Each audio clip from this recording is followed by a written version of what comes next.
Hello, beautiful souls. Victoria Amador here from Soul Healing Tribe. And today, I think I just want to take a second, a few minutes to, I've been having such a hard time trying to decide where to take this channel um, in regards to the topics and so on. And I just feel like it's not very clear to me.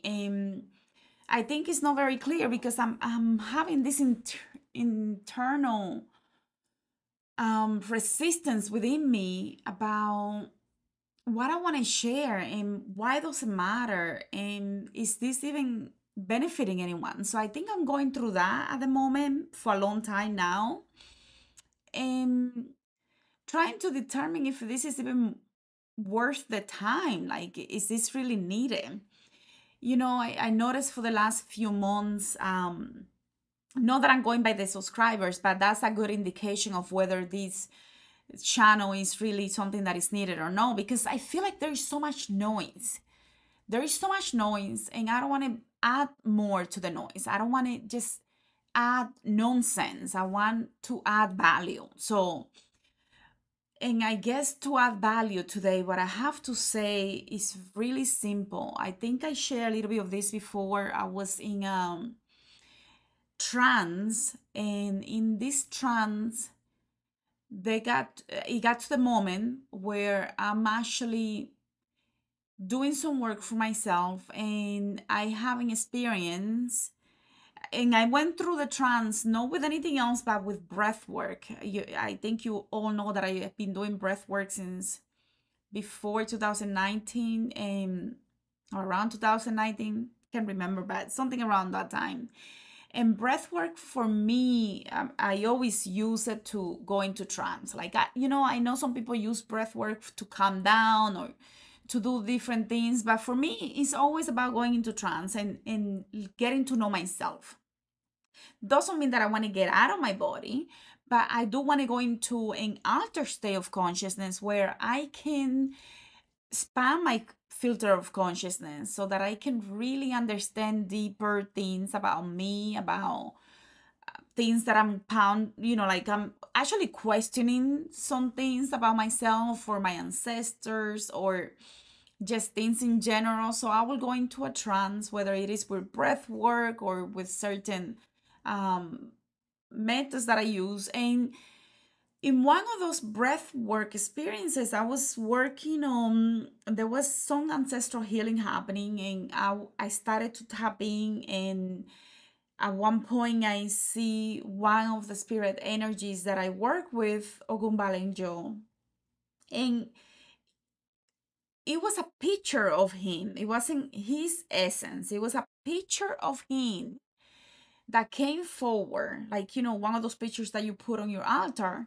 And in that moment that I'm seeing this picture of this spirit guy energy, I realized that the reason why I've been having these questions about their purpose, my work with myself, my family, my community, clients, and so on.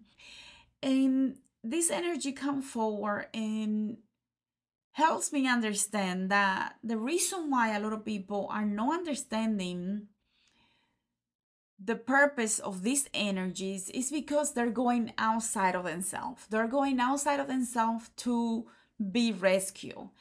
And, for a long time, when I started having some of the last major attacks a few years ago, when I was battling with some of these disembodied energies, that non-organic energies that are just there to F with you, demonic energies, as some of you may call it. I realized during that time that it was definitely a training and that I was learning a deeper version of what it means to fight, to liberate myself from these energies, to be able to help others doing the same thing, and to really dive deeper into the whole spiritual war that is happening. And this happened, I think, the last time when I was fighting these things that I'm talking about fighting this thing almost like on a nightly basis where I had to defend myself because these things will try to attack me. And I think it was also around 19, 18, 19, and before that, back in the 2014 and so on, I was already dealing with some of that and really diving deep into why we have to really recognize our power within in order for us to face those things. But something happened in 2019 that just made it more complicated because that's when I started really having a lot of deeper experiences with some of these ET races and having them influence a lot of the work that I was doing, whether it was positive or not, or, e- anyways, I'm not going to get into that. But what I'm saying is sometimes these energies will come to guide me through an understanding of seeing within me certain codes and um, energy lines and codes and so on. And I started really going deep to the point that I was like, oh my God, I'm gonna go crazy if I don't really make sense of this, because it was just so much. It was like an influx. You know, this journey hasn't been easy. When in my late 20s, when I started going little by little into the spiritual path and doing some of the things that we used to do in childhood, and excuse me, going into and even doing some of the candles, and talking to ancestors and so on. That was when I think I was 29 or 30. I think Tyler was, my son was only a couple of years old. And I just remember feeling like I knew there was more, because I know what I have seen in childhood and all the disembodied energies that I have seen and all the different crazy energies that I saw, shadow figures and so on. And there was a part of me that was missing, and I wanted to get back to that. So when I started that in my late 20s, early 30s, eventually going a little deeper and deeper and deeper and deeper, and like really going deep, and then 2014 and so on, and going deeper and really being attacked and like feeling like there was no way out, and eventually getting a break, and then going back at it with another major wave of like next level attacks. I'm talking about next level attack where I really thought I was going to lose myself, because it was so dark sometimes, where I didn't want to go to sleep because I was like, this is something is up here. And that's when the ET situation started coming up, and I was like, oh my God, now I'm really going crazy. Now, all of those fears stay with us in the subconscious, in the unconscious or subconscious. And recently I went into another breathwork experience, and I was like, there is a part of me that I want to share, but I feel restricted. I feel like I don't even know how to do this. I think I talked about this before in several videos, and it's almost like there is so much that wants to come out, but it's not coming out, or I always feel like I'm busy, so it's not time. And I don't want to blame ETs or these embodied energies for not being able to get on in front of the video, the camera, and doing the video work. No, I'm not doing that. But what I'm doing is recognizing, when I decide to go into this experience, recognizing that I have a block. So I want to work through that block, and I go into this trance, and this is a different trance than the one that I started telling you about before. And I go through this trance, and I'm seeing some of these fears from 2019, 2014, and before, even when I was a child. My grandfather used to ask me for what he, it's funny, he used to ask me, what did you dream about last night? Because sometimes I will tell him the dreams, and he will play the lotto and he will win. So it became a regular thing where he will say, what did you dream about last night? And sometimes I will see disembodied energies, and some of the disembodied energies will show me things and give me numbers in the dreams. So I will tell because I remember the dreams, I will tell him and he will be like, okay, and he will play and he will win. It didn't happen all the time. It only happened when I had specific numbers come through. Anyways, so why did I start sharing that? Oh my God, I completely lost it. But anyway, so I'm working through this in that trance that I did, that breathing technique that I did, and I go into this trance and I'm diving deep, oh, because of the fear. I'm diving deep into what are some of the fears there. And I realized that I still do, I have to work through this fear. A fear of not only, well, going crazy for sure, because I dealt with that. I didn't want to be crazy. I didn't want to be labeled crazy when I was a child. So I hid a lot of the things that I was seeing and experiencing because I didn't want that label. And what it came with that label, they will send people to the hospital and they will never come out, or they will be sent back home and they had to be shamed because we, like the neighbors in front of us, they didn't have money for the medicine. So when the guy will go into some of the, experiences, well, he will say, you see that thing over there on the sky and this and that, and the family will be like, okay, he's going crazy now, because sometimes he will be throwing rocks at it. So I didn't want to be that person. I didn't want to be chained to a tree in the backyard.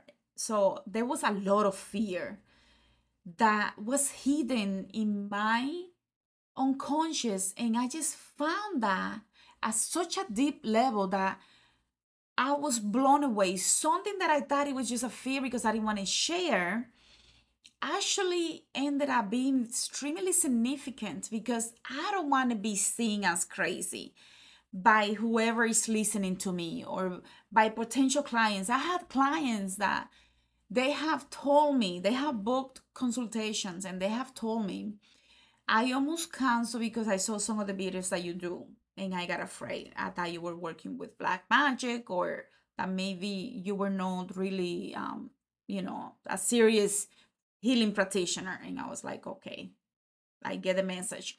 I do a lot of polarity. I have that within me where, some of the name that I used before, like witch angel, and working with the light, but really also talking about the occult. And a lot of people think, oh, the occult is only for black magic and bad people to do harm, and that is not true. Or working with a lot of ascended energies, my spiritual team, and talking about the occult, it's like, whoa, what is going on with this person? So I get it. But you know I realize how serious this is, and I think I'm sharing this because I want you to understand why I'm having this internal battle within me about where do I take this channel. Is it really helping anyone? So you can let me know in the comments. Is it making a difference? I have spoken to a lot of people that cannot afford to see me for healing sessions, but they said that they get something out of the videos, but I don't see comments, I don't see new subscribers, I don't see likes. So maybe that's the problem. Maybe the things that I'm bringing up is really no important. So I don't know. I think I just want your opinion on how is this helping you, hearing stories, hearing what other clients go through, healing some of the things that I experience and I pass on to you. Yeah, I guess that's what I'm looking for. And also to really share how significant something that we might always say, but we don't think much, but may have so much significance. I was with one of the dream regression training, one of the practitioners was saying how she always say a specific thing about her family dynamics and she never really paid much attention to it. It was so common that she would say it, that there was no emotional um energy there. But when she was going through the regression, so much came out, so much repressed emotions came out, and it was like, whoa, I didn't see that coming. And that is exactly how it happens. There are some things that we are programmed to repeat on automatic, that we don't even consider the consequences of what we're saying and how it affects our body, our energetic body, our vibrational body, our auric field, our physical body, and all the light bodies within us, that we just repeat it. We just repeat it. We just continue that loop. And then, the more that we dive deep into what are some of the things that I always say about myself or my family, and you sit down and you're really going and start asking yourself, what do I feel about this that I always say? And that's going to give you a big clue. But do it with your eyes closed, and do it when you really can calm down and have no distractions, because there is a lot of things there for you.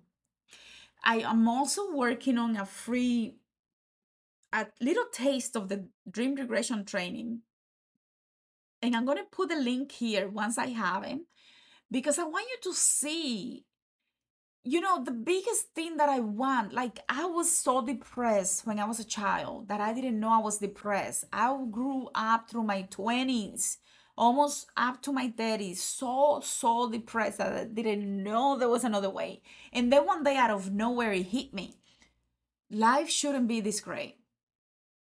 I have everything. I had a really high income job. I had a beautiful child. I have my own. I was a homeowner in a really nice place, community. I had a nice I had everything, but there was something within me that was missing. And it was the parts that I left behind when I was sick, almost dying when I was a child. And I didn't know. Of course, I didn't know, because if I did, I would have done something. And also, when I decided, this is something that I used to say often, and I even share this publicly here. When I was young, I remember I was able to walk by then, because, I had a bone infection, so I couldn't walk. But eventually I started walking, like I started crawling and then walking. And I think I was maybe 9 or 10. I don't remember the age exactly, because it's been so long. But I remember I was asking God, please take this thing of me being able to see these embodied energies and things that look like monsters and shadow people. And I wanted to be normal. Besides anything else, the biggest thing that I wanted was to be normal, because for a long time I couldn't have friends because of the illness and the people in the community that I was going to infect everybody. So they didn't want their kids to play with me. So I felt alone. I felt hopeless. I felt abandoned, rejected. I felt everything in between. And when I was starting to be normal, like I was able to talk to people, to other kids in the community, and they were okay with me talking to them and playing, I didn't want to see what I was seeing in the daytime, in the evening time, in my dreams. I was constantly being haunted by things that I was able to see, and things that I knew was going to happen before they happened. So it was so dark, and I wanted to be normal. So I remember asking for this to go away. And then I remember later in life begging for it to come back, because I knew that was a big part of the part that was missing within me. So, anyways, I think I'm gonna leave it here for now. I just wanted to share those precious revelations I has, experiences, because I think sometimes you're probably going through some of these things yourself, you know, and you need a tribe. Find a group of friends that can hear you, that can listen to you, that you can share, that you can talk about this, because otherwise you can really go crazy. And sometimes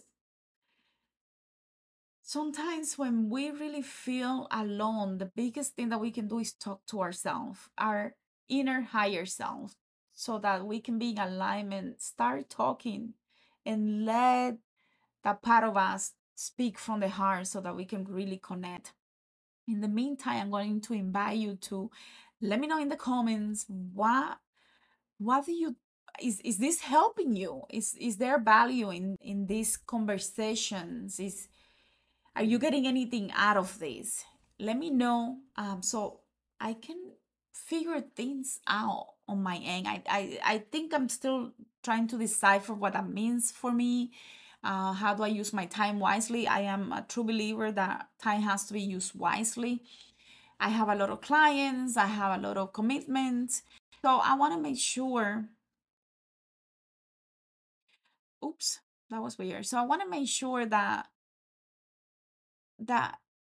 this is making a difference, even if it's just for one person.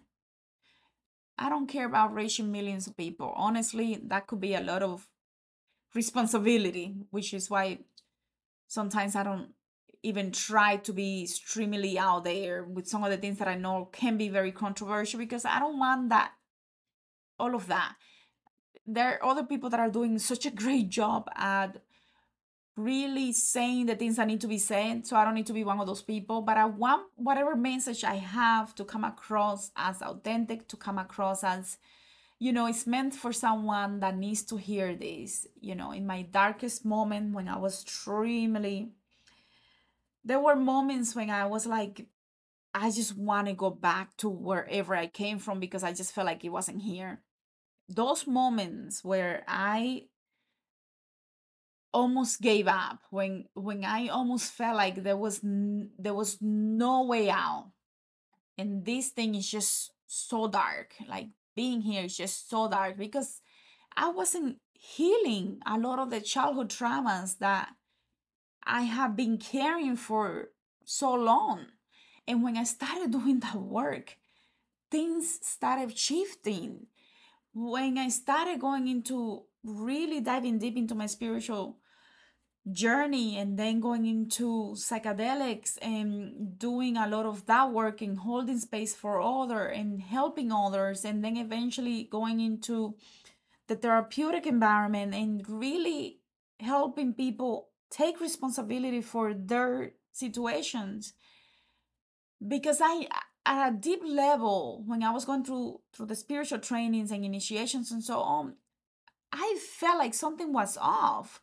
Why do I have to save someone when they have the resources to do it? But I couldn't figure out how to do that from the other side of just the spiritual. And even with the shamanic, the same thing, because you're holding space, you're doing things for somebody, but they need to be able to do that for them so that they can really take responsibility for themselves. So when I wanted to be able to guide others to do it for themselves and to really do that work, I had no idea what I was getting into, because I just fell in love with it, and fell in love with what it means for all of us when we really tap into that healer within us, that wiser part of who we are, and we really start merging all of who we are with that version.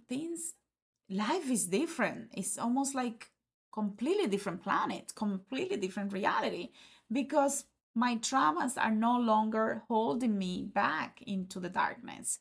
So I'm going to leave it here. I'll see you guys on the next one. And thank you so much. Thank you.